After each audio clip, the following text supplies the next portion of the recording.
Do animals have a sixth paranormal sense? If so, are dogs the UFO hunting astronauts of the future? Answers to these questions and more on this episode of This Paranormal Life! Yo! Welcome back to the podcast. You're listening to This Paranormal Life, the show where every week we dissect a different paranormal tale, case, or claim and get to the bottom of whether it truly happened or not. As always, you're joined by myself, Kit Greer, this guy sitting across from me, Rory Powers. How are you doing today, Rory? I'm doing fantastic. I'm doing great. I'm having a good week, and as my favorite thing to do every week is really get my meaty little claws into a paranormal case. Rory, I'm not going to beat around the bush here. We've had, let's be honest with our listeners, we've had a long string of no's in this podcast. That's right. If you're tuning in for the first time, basically at the end of every show, we come down to a yes or no whether something's paranormal or not. Spoiler alert, there's not been a yes in a very long time. Yeah. That's why we're here. We're the investigators, and hey, if it were an easy job and anyone could do it, Then they would. We wouldn't get paid so much cash to do it. And we're not proud of the no's. You know, we've heard enough no's in our life. Can we have a loan to start the commune? No. No. Asking our parents, are you proud of this? No. Dad, will you please just stick around for Christmas? No. Just no after no after no. And I think it's time the commune, here's a yes for once. A big old yes. And that's what I've brought to the table today. I mean, I don't want to get too ahead of myself, but I'm pretty confident you're going to agree with me. I love this. I'm ready. It's November 17th, 1986. And we're 35,000 feet up.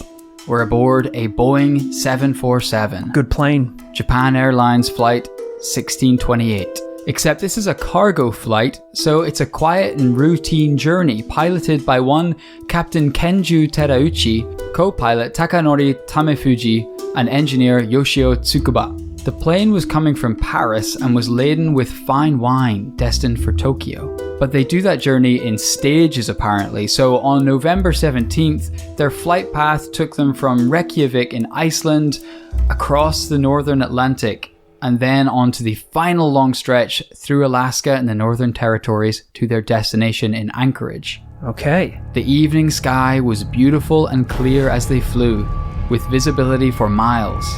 And because of this, Captain Terauchi noticed something in the distance, about as far away as he could see. He spotted two lights, yellow and amber. Now, immediately, he thought these could be aircraft beacons. The only problem was that the international color for those beacons is red, like we've seen on countless airplanes, on the tops of buildings in London, for example. Yeah. So he watched intently, and as he did, one of these lights changed angle slightly and one didn't. And looking at his radar, only one of them was showing up, and it read about 8 miles ahead. He was intensely focused on these because he wanted to work out if he was passing another plane or not. It was obviously a potentially dangerous situation. I feel like if you're the pilot of a plane, I want my pilot to know when there's other planes nearby. Right. I don't know a lot about what it takes to fly a plane, but there's flight paths, and there's obviously some sort of schedule for these planes. I never want to be in the situation where my pilot's going, now what in the heck is that? What is that out there? It's like, I'm going to need you to think a bit faster because we're traveling at 5,000 miles per hour. Yeah. You need to know. You need to know, and you need to have a weapon. And you know what? And if you don't know, you still need to be able to make a split-second rash decision. Yeah, even if the thing looks friendly, it, fire the lasers or whatever's on board. If you have to cock a gun in the cockpit, which you're not allowed to have because you're of the not air supposed pressure, to have all that stuff, all that nerd shit. If you need to just fire that handgun out the windshield of the plane, drive by at 35k feet, call it a flyby. You a gangster ass flyby. You crack the whip in a smidge and you just get sucked out there like an octopus through a 50 pence piece. Completely liquefied instantly and pulled out of the bullet hole. The gun doesn't fly through the window. It falls back onto the ground of the cockpit, fires wildly, the ship goes down. Yeah, I would not attempt a flyby, as they call it, in the street gang community. But definitely you need to be ready to combat this thing with weapons, possibly. And we don't care if there's hundreds of innocent people on that ship and there's literally just you on this ship. Yeah. Because it's a cargo ship. Even if mine's full of villains. I prioritize their You safety. have a brain full of dangerous criminals. Dangerous criminals and wine. I'm trying to get them out of the country. Deadliest cocktail of all. So Captain Terauchi, he slowly dimmed the cabin lights to make sure what he was looking at wasn't a reflection, that his eyes weren't just playing tricks on him. Smart. What's more, Terauchi was actually an ex-fighter pilot with over 10,000 hours of flight experience. So if anyone should trust their eyes up there, it's this guy. In a dark cabin, he flew and stared ahead for 6 minutes before he decided with certainty to call it in. He radioed into the FAA, or Federal Aviation Administration, air controllers on the ground in Anchorage, but they replied that all they could see on radar was Flight 1628, his plane. However, they did advise him to take evasive action if needed. Whoa. So he immediately dropped altitude to 31,000 feet. Smart. Except the lights followed him in exact formation and closer this time. And to give you a little sense of what Captain Terauchi must have been feeling at this time, here's an artist's interpretation of what the crew were seeing at this point. Okay, this is good. This is exactly what we need here, folks. Wow, okay, this is not what I expected at all. Okay, so I was thinking, we're talking about like two lights, circular lights hovering around in the sky.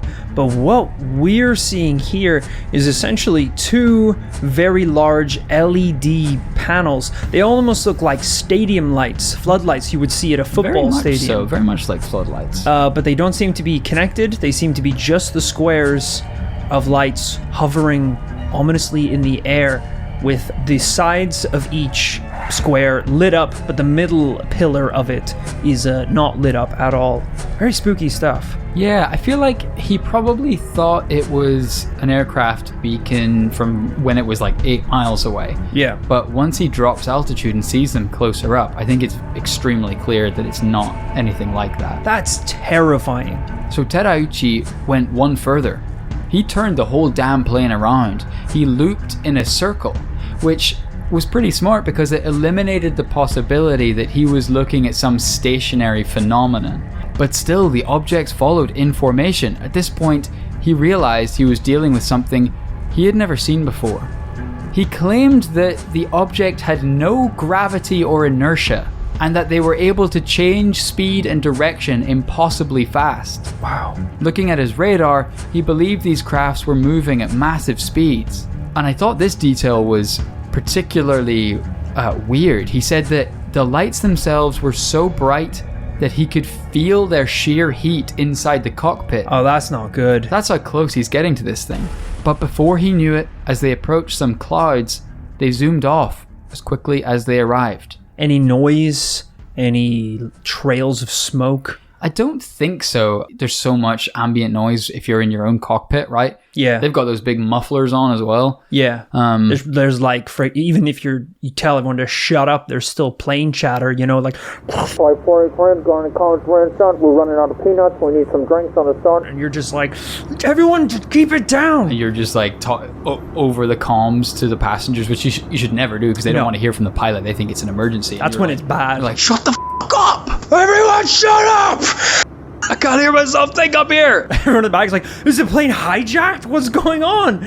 You just are all so loud! I'm not unhinged, but if y'all don't shut up, I'm gonna crash this bish. Push it one more time. Push that one more time, passengers, and see what happens. Who's flying the plane? Once these lights were gone, the crew were left in a darkened cockpit and could just make out a pale white light surrounding them. They told ground control they were experiencing peculiar radar behavior, and then Terauchi turned to his left to see where the source of this white light was coming from. He said that next to them was what he described as a mothership. Whoa. A giant craft at least the size of multiple aircraft carriers. Whoa.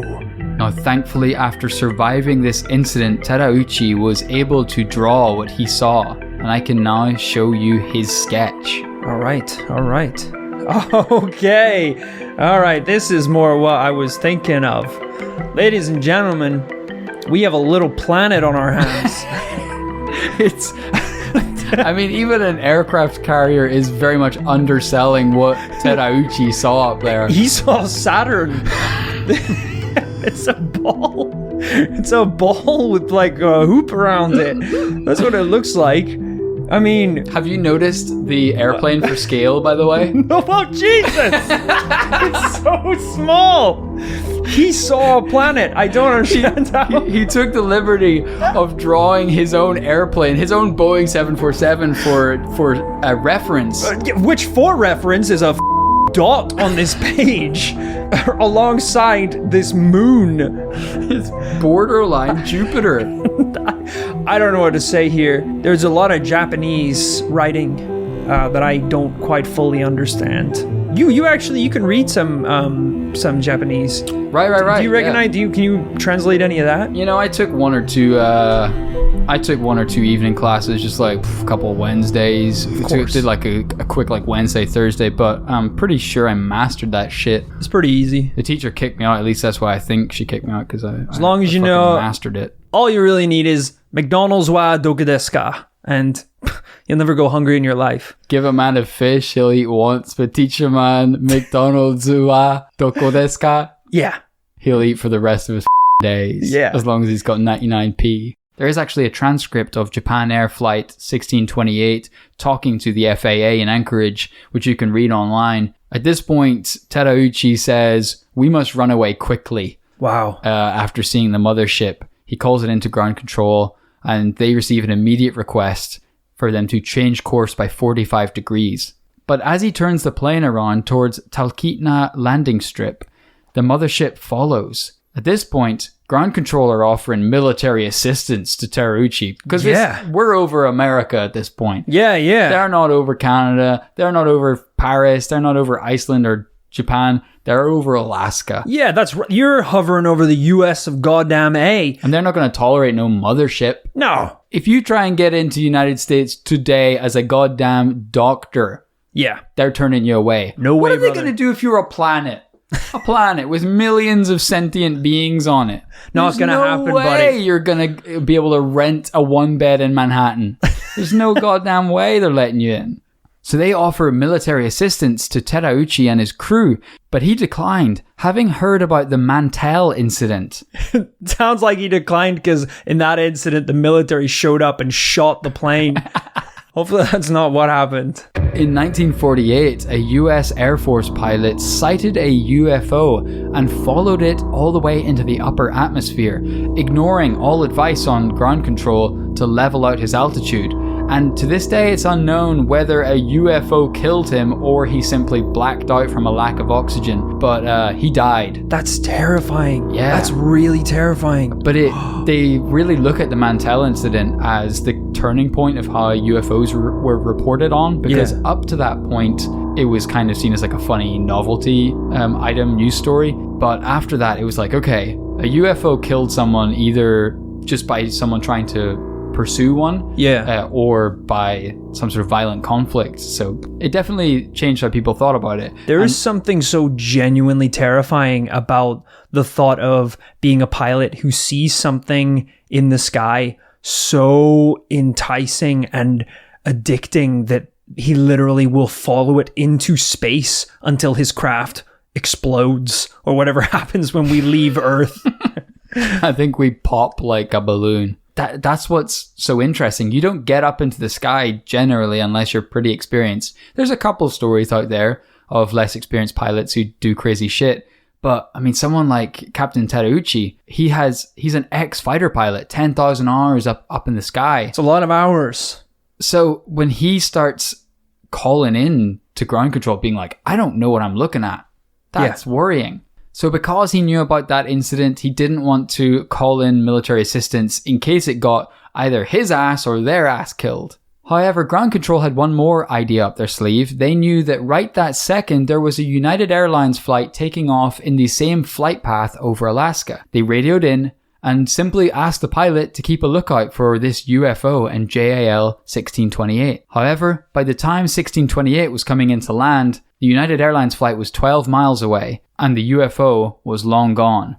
Terauchi had eventually lost sight after his various evasive maneuvers. Now, once they landed, the crew gave a report to the FAA, citing that they had seen UFOs categorically.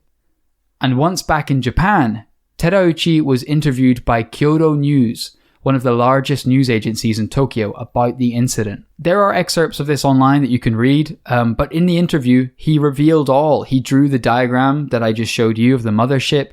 He explained the timeline of events and what his crew were thinking. He explained that whilst the smaller UFOs that we started off with were not picked up on ground control radar, the mothership was apparently picked up on the FAA and Air Force radars. So it was picked up on radar. And there's like records of that as well? That's bananas. We'll get to this in a bit. Oh my God. FAA investigators... We're blowing... This is it, guys. This is the yes is what I'm being grown in saying, front of dog. you right now. Can you feel this? Can you feel the seeds of conspiracy sprouting up through the earth? We are living the yes right now. I can feel it coming. FAA investigators who questioned the crew in Anchorage concluded in a report that the crew was, quote, normal, professional, rational, and had no drug or alcohol involvement. This is what I love, is credible witnesses. All right, that's my favorite type of people that we talk about in these cases. You saying this guy has what, 10,000 hours of flight time? In the sky, the crew altogether have a combined total of 46 years in the air. I have probably 10,000 hours on Blizzard's Overwatch. All right? I play that game so much, and you can bet if I see a tracer, I know that I saw a tracer. All right? If I see Saturn in the corner of the Ilios deathmatch map, I know what I saw. You know what you saw. It could be a split second on Numbani, and it could be a Winston flying overhead. I know I saw that monkey. All right? So don't come at me saying that I'm inexperienced. 10,000 hours put anywhere makes you an expert. They say that 10,000 hours is the route to mastery. If you put 10,000 hours into anything, you will be a master. Yeah. Personally, a master sitting on my goddamn ass. Of course. But granted, if lights start hovering around the sofa when I'm kicking it with a couple brewskis, I'm going to know what I saw. Exactly. Needless to say, this interview and the investigation by the FAA painted a very believable and respectable picture of our witnesses. They asked him if he was nervous, to which he replied, "No, I am the captain. I cannot be nervous." Very cool. Very cool. That's some Galactic 12 shit right there. And when they asked him why he thought the UFOs were following a cargo ship in the first place, he laughed and said, "We were carrying Beaujolais, a very famous wine made in France. Maybe they want to drink it." But it is a good question. We never think about why a UFO would decide to pop up at that time and indeed follow him and his crew. Yeah, the fact that it's a cargo ship transporting wine, I mean, I would jump to the conclusion that they didn't know what was on the ship. But before I jump to the conclusion that they're alcos. They're trying to gank it. Trying to gank some sweet wine. There is zero Beaujolais Sauvignon on Planet X, so they had to come all the way to Alaska. All they have is bottle after bottle of space wine, which is basically liquid diamonds and gold bottled up and corked, which to them is like, it's basically shit. Gutter trash. It's nothing.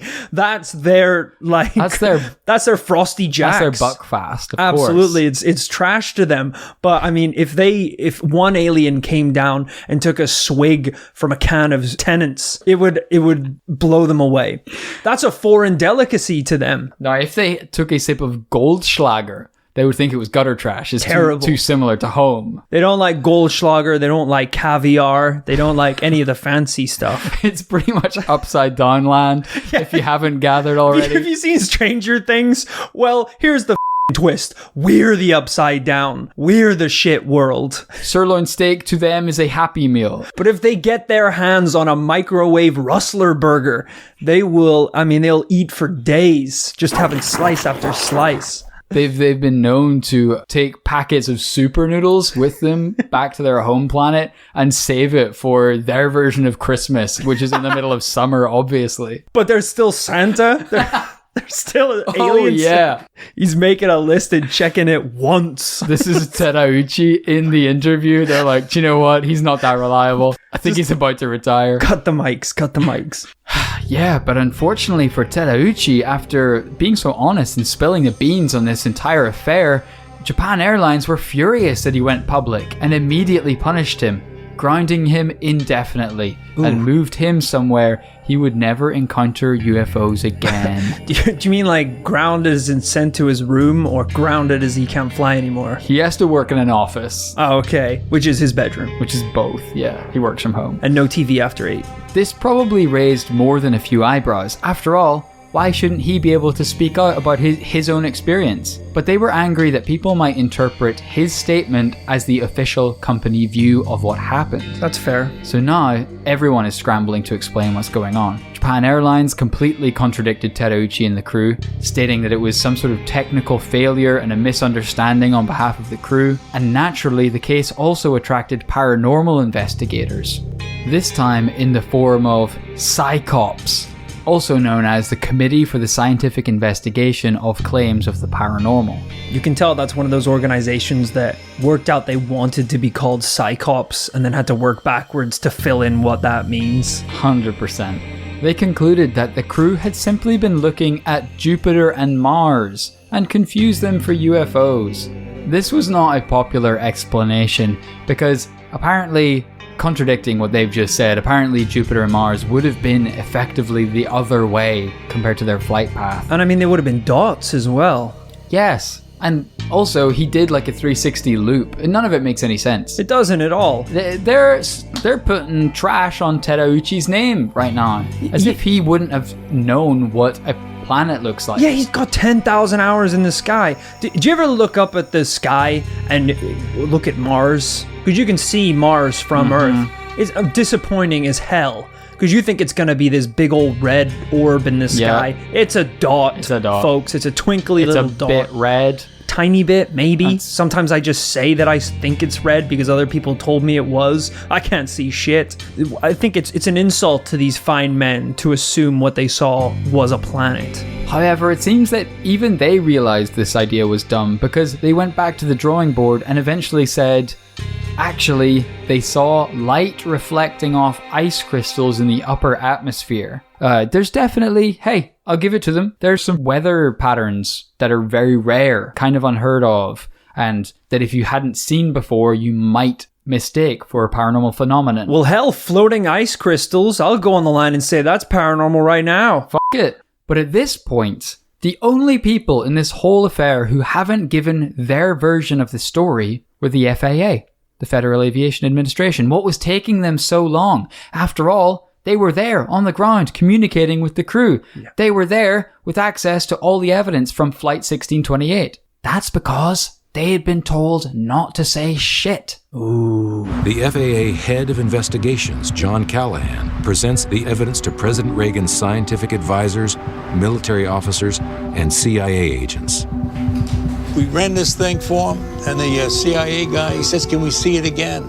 So I had to rewind the tape, put it back in again. We watched it again. After a third viewing, the meeting is brought to an abrupt end. This event never happened. We were never here. We're gonna confiscate all this data, and y'all are sworn to secrecy. What do you think it was? A stealth bomber? No, that was UFO. I says, UFO? He says, yeah, look at them. Look at the scientists. He says, they're drooling. They can't wait to get their hands on all this equipment. CIA agents gather all the evidence and take it away. The CIA says, I don't want to tell the American public that we were visited by somebody who has more technology than we do. It's bad for business, so we don't do it. We asked the CIA to comment on the Japan Airlines incident. They declined.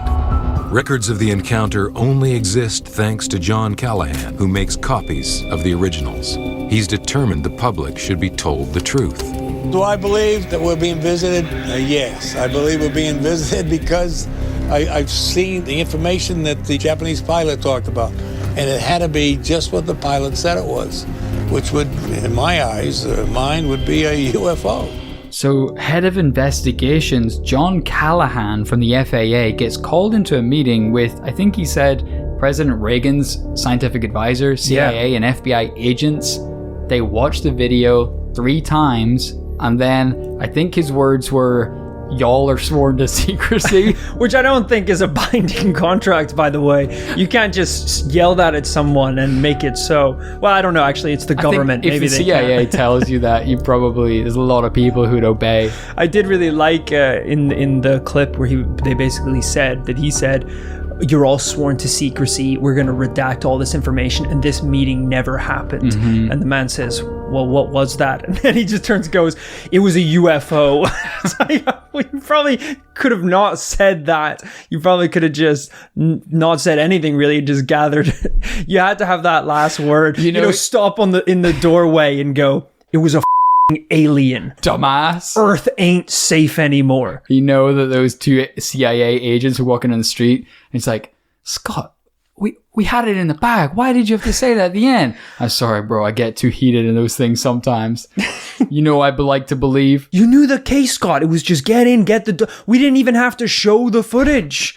We didn't even have to show it. All we had to do was just leave." We actually didn't even need the meeting. We could have just got them to send us the shit and we burnt it. And what you hear there at the end is that basically, subsequently, after this, the FAA towed the line. After this meeting, they come out and said it was due to some sort of split radar issue, that basically they were seeing multiple signals where there weren't any. Bullshit. And they said, I quote, that they accept descriptions by the crew, but were unable to support what they saw. Unbelievable. Ungoddamn believable. You work with the pilots right up until the point where the man has the barrel of a gun on the back of your head, and all of a sudden nothing happened. I see how it is. But then crucially, this hero of the night, John Callahan, they confiscate this data. But he's got it on a little CD-ROM, apparently. A backup. So he's on TV, and he's just watching the radar data on his computer. And apparently he's distributed this to a bunch of places. So, like, it's there, it exists. The CIA have their gun against the back of the head of the FAA, but against the back of the head of the CIA is John. It's a triple He's twist. One step ahead. Fully packing an alien rifle with the butt of the gun right up against the CIA bastards. Granted, John's a little worried because he doesn't know what the gun does. It could actually make people stronger. He doesn't know. He hasn't fired it yet. He fires. It turns out it's a gun that makes people see shit from your point of view. It's pretty abstract, but it did the job. Unfortunately, what he thought was the barrel was the stub. The barrel pointing right at his own throat. Suddenly, he's a narc. He sees shit from the FBI's point of view. He's ratting out everyone and cuffing anyone he can get his hands on. He's calling Terauchi-san and getting him to come round for a coffee. Meanwhile, he's warming up the handcuffs. The barrel of the gun so obviously pointed at his own head. "Take this, you CIA son of a bitch." Blast his own throat. People are like, it was shaped like a human gun. It wasn't even an alien gun. I think he just has never fired a gun before. It wasn't alien, it was just backwards. He's like, that space gun made me a narc with a sore throat. It's like, you just shot yourself in the neck. It's amazing you're alive. The narc thing has nothing to do with it. I think you're just scared now. CIA are just like, you know what, let him keep the evidence. He's a danger to himself. So Rory, Yeah. I feel like I've just dropped a bombshell. What are you thinking right now? Oh, that's fantastic evidence. This is the great thing about investigating a UFO case where there are pilots involved.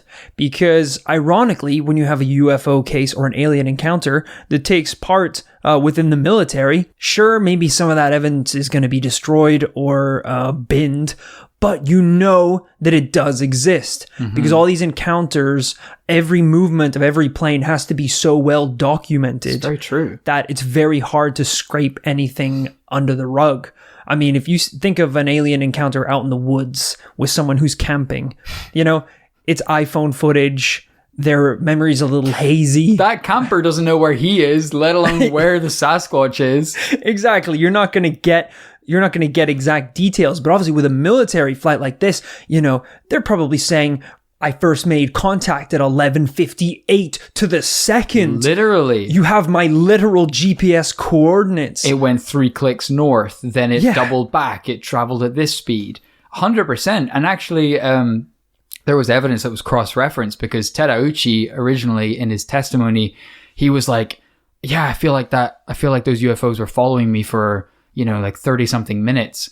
And then I think they actually worked out, no, it only followed you for like 8 minutes or something. And he was like, oh, that felt like longer, but that was good to know. Yeah. And so they were able to actually come together and pool that information.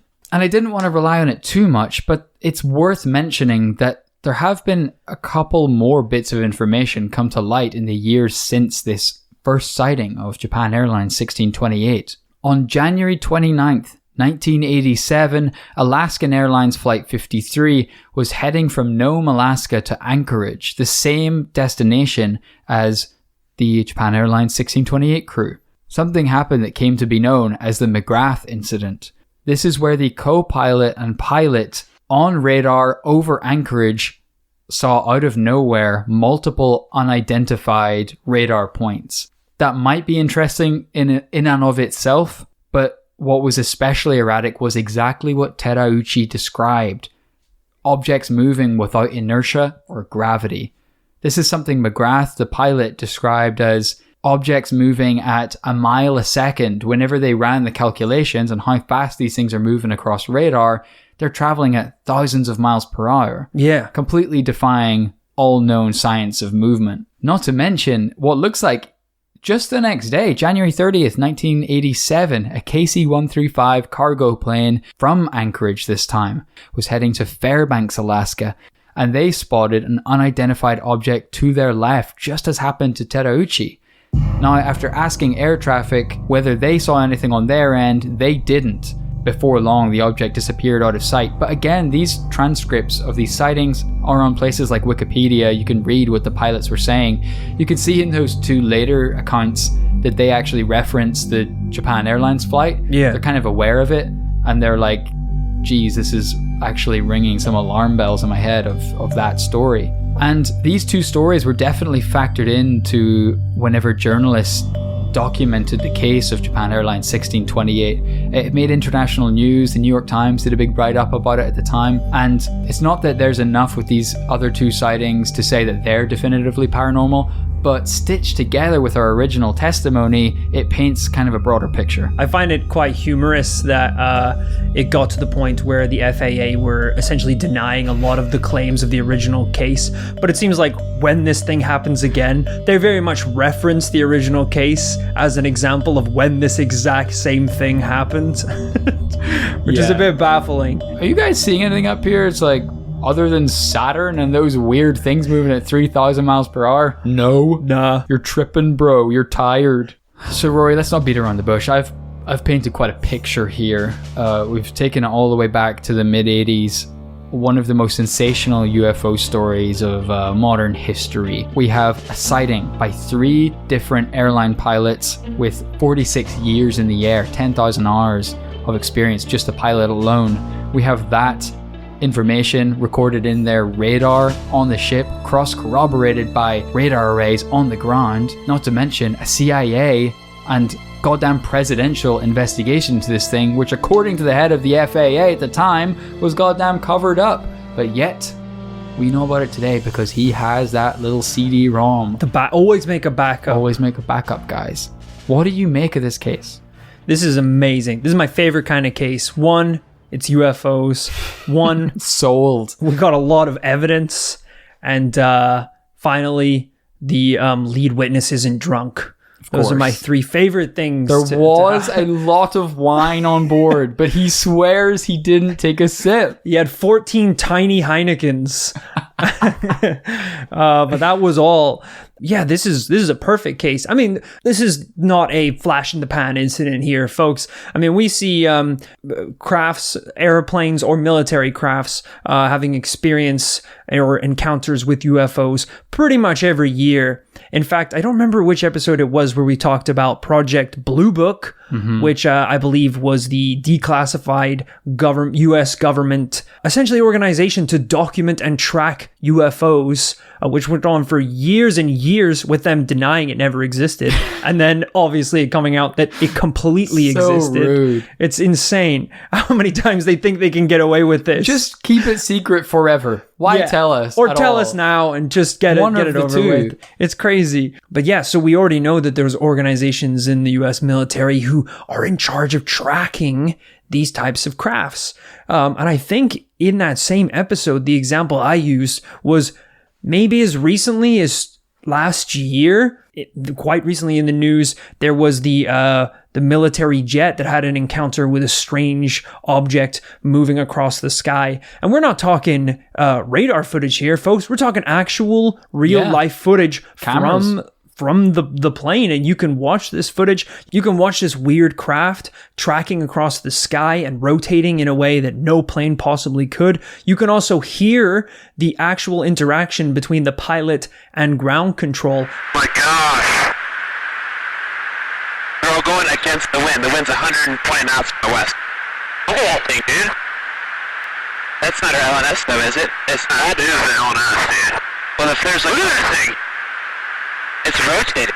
As they discuss this. So there's no faking up the footage. There's no getting rid No of it. redacted. This is the information age, people. If I want it, I get it. All right. WikiLeaks, the dark web, Twitter, TikTok, wherever I got to go to get that paranormal Text shit. my boy Snowden. He's got a hookup for me.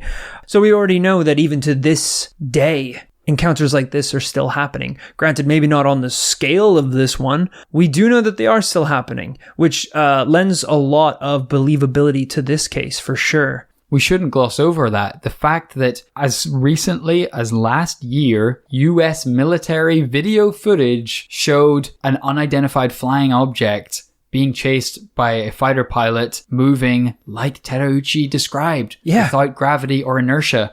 That was kind of interesting what John said about the CIA. I'd never thought about it this way before, but he claims they said, we don't want the public to know there is technology out there greater than ours. It's bad for business. Yeah. So which paints a kind of realistic picture that it's not that they're willingly trying to hide an alien race from people on Earth, more that it's politically sensitive. Because if they admit we don't know what that was, and then it turns out that it's Russian or Chinese technology, that's not good for the US military. Makes them look weak.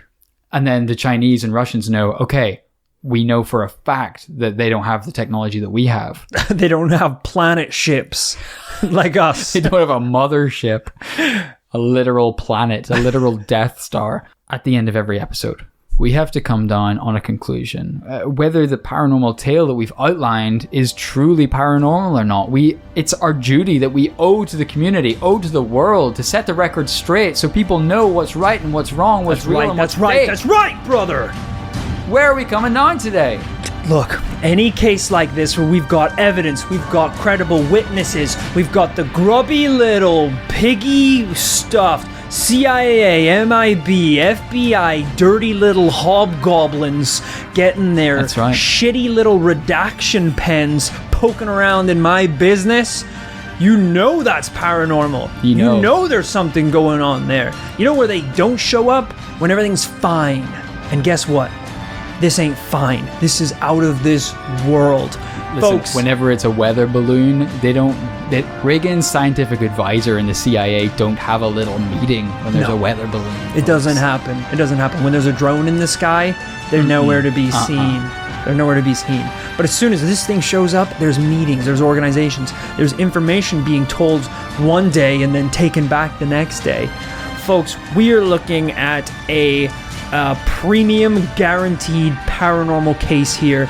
Myself personally, I'm putting my paranormal reputation on the line. This week is a big old yes. I for can't me. believe it. It's a double yes. A double yes! Oh! They said it couldn't be done. They said it couldn't be done.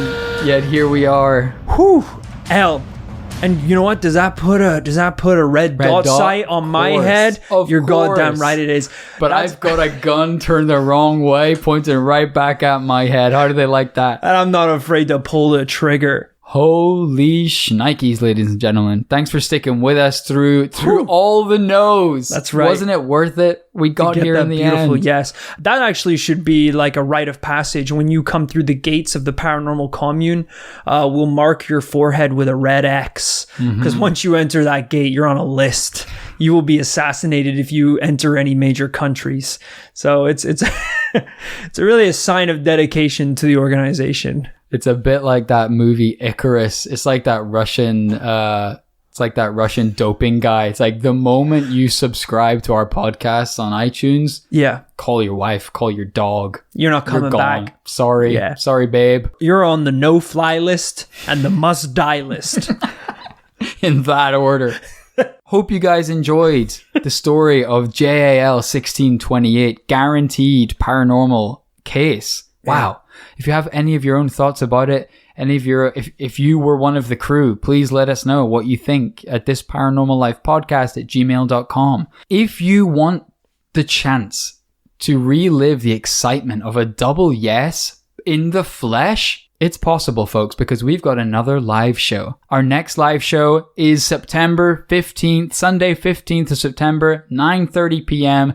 in London at the London Podcast Festival at King's Place. We're extremely excited about it. It's going to be an amazing show. It will be. It will be. We've got a lot planned for you guys. We're bringing a lot of experimental military weaponry that we bought on the dark web. Is it legal? Of course not. We're going to do crowd participation where we have you vote on which way you think the gun should be facing before we pull the trigger. So if you are free, Sunday, 15th of September in London, 9:30 p.m, you can grab tickets at kingsplace.co.uk. We'll also be tweeting, posting the link on Facebook, etc.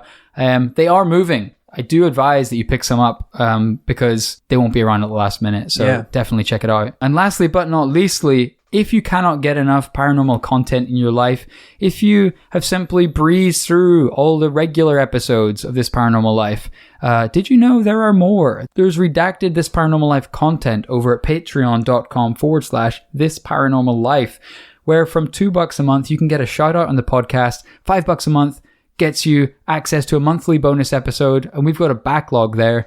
And $20 a month gets you This Paranormal Life cult. Commune t-shirt. You think you're flying at 33,000 feet all alone listening to the podcast, but turn to your left. It's the mothership. It's bonus content. It's following you wherever you go. You want to turn, you want to do a 180, it's still there. It's going to follow you to the ends of the earth. People in the public are going to say it doesn't exist. They're going to say, there are no bonus episodes. I don't get any bonus episodes. It's because they don't have the RSS feed, all right? They don't pay shit. They don't get shit. It's quite a low bar to entry. It's $5, and that gets you the RSS feed. And then you see the mothership. Of course, yeah. Do you want to live your life without all these extra government secrets being leaked? Of course you don't. So what is $5? You're going to get a cup of coffee? You're going to pay alimony to your wife? You're going to take your son Billy out for an ice cream sandwich? I don't know what you guys do in your spare time. It's not going to buy 2 ice cream sandwiches, that's for sure. To hell it isn't. It'll be one for Billy. You'll maybe get a bite if he's feeling generous. And he ain't, because he hates you. Because you don't buy him too many ice cream sandwiches. But you know what Billy loves? Supporting independent artists on Patreon. You know what Billy hates? Advertising. So do Billy a solid for once in your life, Dad. Don't let him down. Join the This Paranormal Life Patreon and enjoy together. You can share an earbud and enjoy all the bonus content we have to offer. And at the end of every episode, we like to take the time to do those said shout outs. Shout out people who are supporting us on Patreon. Let's go. Thank you to Bloody Malice. You got to be careful this day and age with your Bloody Malice. With the amount of vampires I see on a day-to-day basis, you want Bloody Malice, you just got to be prepared for what you're bringing to the table, which is a horde of thirsty little fanged beasts. As long as you're okay with dealing with that, you got your garlic, your holy water, super soaker, it's fine with me, but there's your warning from a paranormal cage fighter who's had to put up with more than one of these bastards at a time. Surprisingly somber shout out, but just a little PSA. Thanks also to Daniela Hodges. Daniela, I've got something to tell you. Your fangs are looking a little protruding, all right? And if it turns out you're a vampire, Daniela, I've made it clear. I've made it abundantly clear what I do to those blood-sucking all right? I appreciate the support, but I swear, Daniela, if you even turn into a bat once, that's once too many times. So thank you for your support. If I so much as see you eat something red, honest to God, we will have to put you down. But thank you for the support. Thanks. I hope that you are not a vampire, and if you are, just don't bite anyone in the commune, and then it's none of our business. So thank you. Thanks also to Reese Mobs. Reese Mob? As in Reese? From the mob? He's getting behind us? Oh my goodness. If this is one of those, like, you give us something and now we're eternally indebted, I don't know if I want it, Reese. I think we'll just not take the money, for sure. I don't know if I want to get mixed up with the mob. Yeah, because I don't want it to be like he gives us $5 and now it's like we have to hide a body for him. Seriously. Okay, I'm hiding enough bodies as it is, Reese. There's no room in the There's no closets. capacity. We're at max capacity. So we'll take your dirty mafia gold, but we can't really help you with any favors. Sure, I we'll hope that's okay. We'll just have to help you with something else. Fine. Yeah, we'll kill someone, but we can't take any more bodies. You gotta dispose of it. Thanks also to Ward. Ward! Huh. What is he good for? Supporting us on Patreon.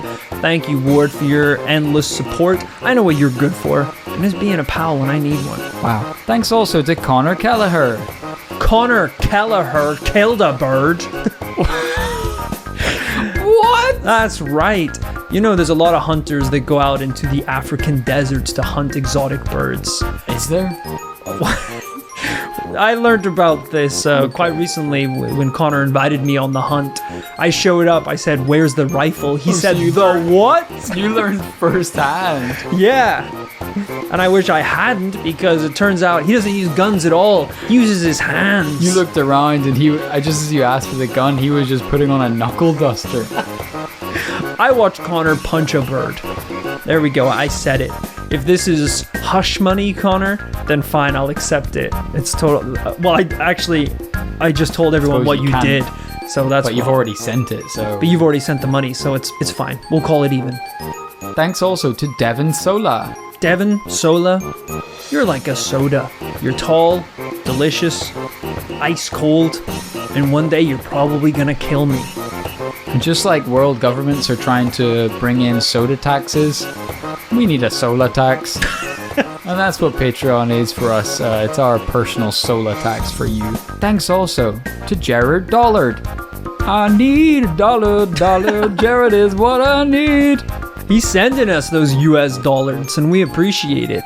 Because every penny, every dollar that you send us goes straight into what makes this podcast great.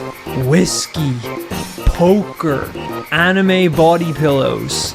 Everything that makes this podcast run, you help support it, so thank you. Thanks also to Kaylee Thompson. Kaylee Thompson comes from Compton. Whoa. Kaylee is one of, believe it or not, one of the early lesser known members of NWA. Oh my gosh. Insane, I know. Very influential. It's kind of back when rappers were it was kind of like fun, like nursery rhyme kind of style stuff. It was like, you know, like, my name is Kaylee and I'm here to say, you know, that yeah, like the bubbly kind of like Will Smith style rap. Yeah.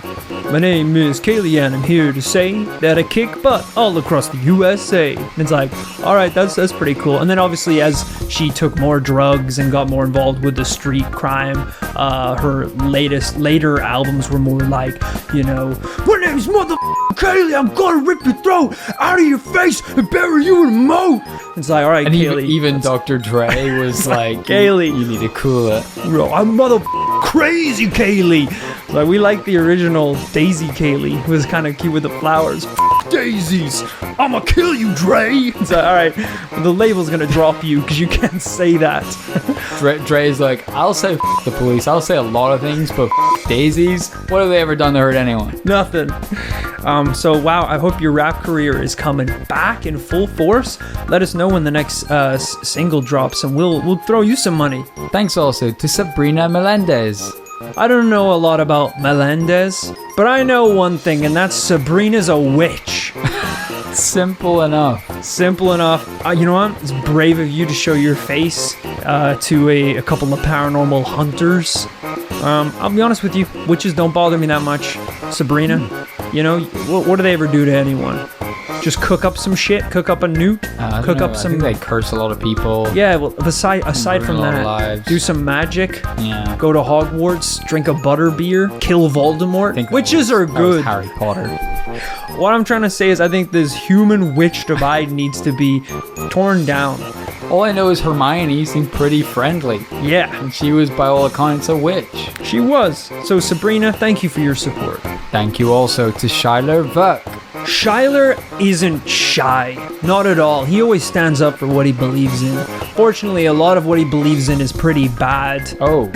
Like, he'll just go on a tangent about how he thinks we should definitely use animals to test everything. Really? He believes global warming is a hoax. Oh. Which, you know, Schuyler, I appreciate the fact that you're not shy. I like the fact you're so upfront, but I definitely don't believe you should be saying a lot of the things you're saying. And that's coming from a guy who every word puts him further into Guantanamo Bay. Did we mention that? We're in Guantanamo. We cut this live from Guantanamo. We're in the mo. We should really start every episode with that. Live from Guantanamo Bay, this paranormal life. Schuyler, thank you for your support. I hope you're not embarrassed to say that you love this podcast. Thanks also to Sid and Meg Early. How do you like your Megs in the early? I like mine with a Sid. Oh my god. Guys, they say that the early bird gets the worm, but the early humans get a fantastic podcast. Thank you for all your support. We are very grateful. Thanks lastly, but not leastly, to Matt Saul. And Matt's all, folks. See you next week on this Paranormal Life. Matt, thank you so much for your support. Thank you so much for all the time and love that you give this podcast. Without you, Matt, we crumble to ash. We crumble to little dust men, little dust bunnies even. But thanks to you, it's all good. So, thank you for your support. It means the world to us. Thanks to everyone we've shouted out today, and everyone we've shouted out in the past, and everyone we are yet to shout out.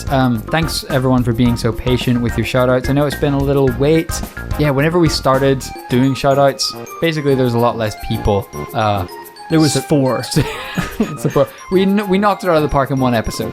Because you guys have been so supportive of the show, it just means we have a couple more names to get through every week. But we are getting there. We're committed. Yeah. We're going to do it. It also means that the paranormal commune is growing and spreading all across the world. So, and you know what that means, folks? That means better memes. The more people come into the this Paranormal Life secret society and commune, the better memes we all get. That's right. It's called a hive mind. Mm-hmm. Buzz. We're all little bees. But instead of honey, we get hun memes. I think we gotta go.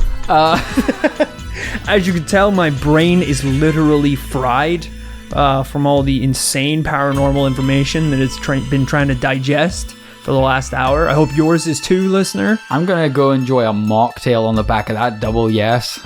Otherwise, we'll see you next Tuesday for a brand new paranormal tale. Bye-bye, folks.